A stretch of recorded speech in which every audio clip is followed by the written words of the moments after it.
My name is McClain. I'm 27 years old and I work here at Valley Immediate Care.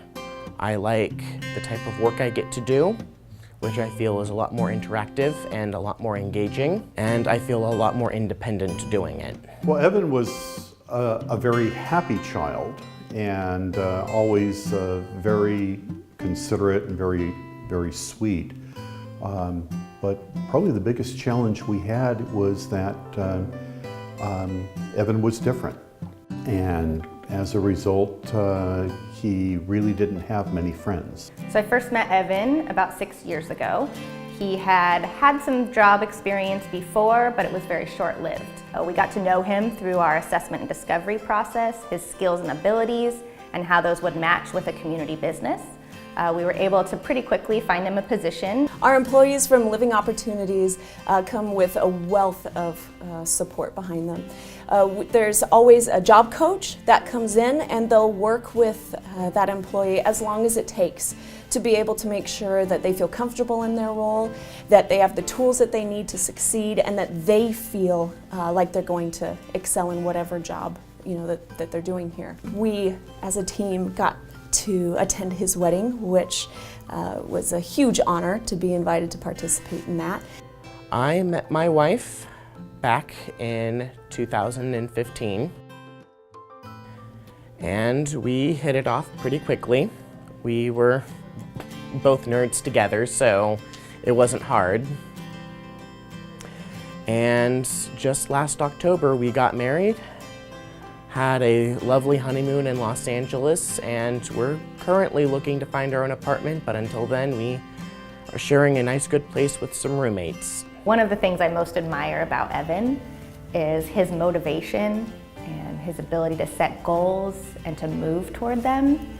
When he got his first job through Living Opportunities, he really had a desire to be independent, and that first job was really a step in meeting some of his long-term goals. The people that have been given apparent disabilities are also usually blessed with some tremendous abilities. And so tapping those abilities, working around job descriptions to take advantage of those abilities has just advanced our whole culture, our organization, our mission, and folks, again, we've hired through Living Opportunities have been a big part of that piece. Kathy moved into Lithia Place in 2006. She needed a lot of structure when she first moved in. She wasn't able to do a lot by herself. Now, many years later, she does most things on her own. We have structure in place where she needs it, so she can be independent. And she likes her space, her bedroom, her apartment, with her roommate. It's been a real blessing both for Kathy and for the family. She has a range of needs. She's found a greater sense of self-worth, I think, because she was able to earn money and work. To know that there's monitoring, she's safe, yet she gets to live in her own apartment. In supported living, we talk about the terrific things about living in your own apartment. And there are some fantastic things about that. There also are a lot of things that we don't talk about very often, and that's about the 24-hour support that we do for individuals that we serve. So some folks need to have support during the night. Some people need support in the shower, cooking, cleaning, those things that people need every week. And without the great DSPs that work for us, we couldn't do any of those things. For Kathy, it's hard to imagine not having these services. It's just the best of all worlds.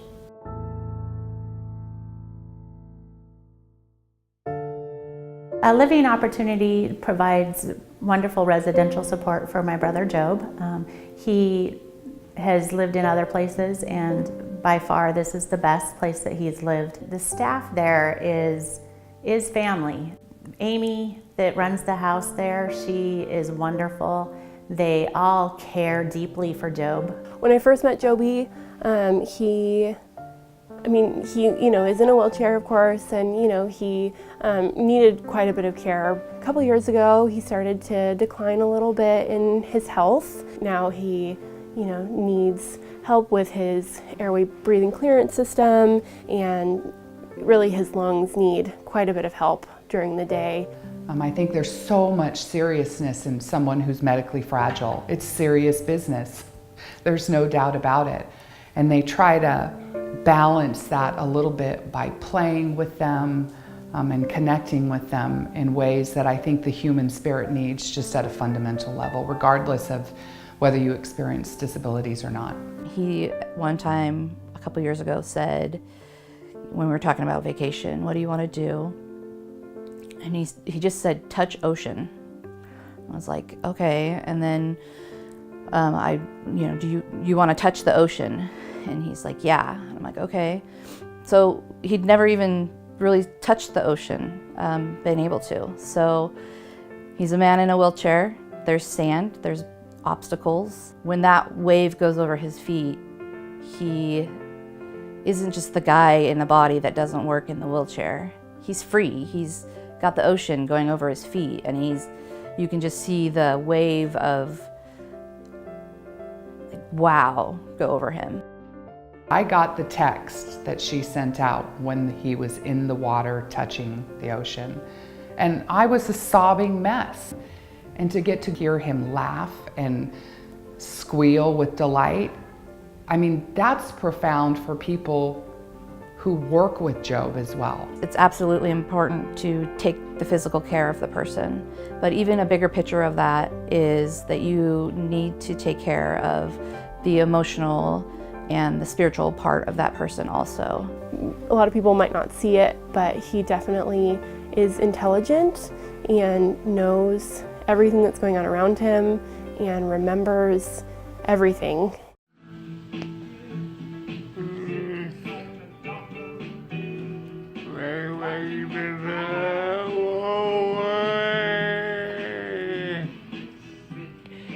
Great singing, Joe.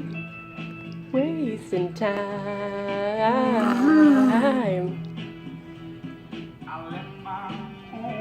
Sing it.